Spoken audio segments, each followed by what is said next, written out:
Co tady nebyli, já to zase zkusím nějak opatrně vysvětlit. No. Oni totiž Němci, proto je německého typu. Němci tomu říkají tak divně, já tady s tím mám potom lidičky problémy u nás. Němci totiž tomuhle zařízení lidi říkají totiž nůž do zatáčky. A ví tady někdo z vás, jak si řekne německý nůž?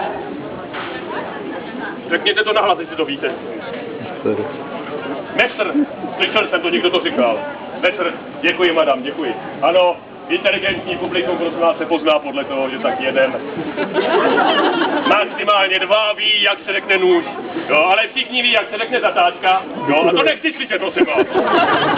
Protože s tím jsou právě ty problémy.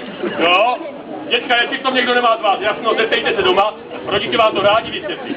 Jo, a my tady to nebudeme dál rozpatlávat, radši si předvedem, co ti Němci s tímhle zařízením trofí.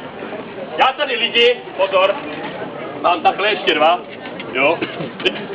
Teď možná dejte bacha i v těch druhých řadách. Jo, vy jste, pane, taky v druhé řadě. Jo, zpátky, otočte se dítětem na svět, jo. Ne, to byla, stop. Ne. Němci s tím, prosím vás, dělají asi toto totiž, lidičky. Sledujte, pozor, asi. Tohle? To? Ne, nebojte. Takže já se bojím. Jo. Když ono v podstatě o nic nejde, jako. Jo, ne. Děkuju, ale fakt, jako, to jsou jenom takový nějaký zahlí kudly v luftě. Jo? Ne, schválně, sledujte, ono to jde třeba i takhle. Hele, když mi nesvítí do očí a něco vidím, tak pak je to lepší. Jo? Jde to potom i takto třeba, hele. No. Nebo chlapi, sledujte, tohle je hodně nebezpečné. No. Tady většinou ženský se smějou, chlapi mě chápou. Jo? Tohle chlapi ještě nebezpečnější. Jo? Hele, jo? Tady je nejtěžší vystoupit. Jo? Pozor a jo, dneska mezera dobrý. Jo? Tomuhle numeru lidi já říkám ledviňák. Jo? Lidičky, ledviňák vypadá takhle, hele. Jedna ledvina, druhá ledvina. Dvě stačí asi.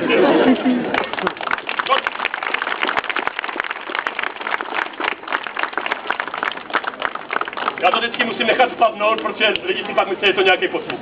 Jo? Pozor, tohle numero jsem přivezl z Japonska, jo? Říkám mu La Samurai. Jo? La Samurai lidičky vypadá takhle, ale a hadžíme. Jo? Tak to. Jo? Ti Japonci jsou blázni. Jo? A na závěr lidičky numero nejnebezpečnější. Jo? Já ho prosím vás dávám nakonec, protože ono se tam někdy zařadí samo od sebe. Jo? Ne, to znamená, kdybych já po tomhle numeru lidi já odcházel, že se nebudu ani moc klanět. Jo? Tak vy, madam, jenom trochu zatleskáte a bude tady trochu delší pauza. Jo? Ale třeba to lidi dopadne dobře a můžeme ještě pokračovat. Jo? Ale jak já zkusím. Sledujte republikum, numero nejnebezpečnější, vypadá takhle, ale a opa. Jo? Ne, nemusíte tleskat. Lidi to vypadá, že se to zašije. Jo? Vele vážené publikum, jo, je to dobrý. To prosím vás, problematické nože německého typu, já vám děkuji jménem celého německého národa. Jo? A chcete prosím vás ještě pokračovat?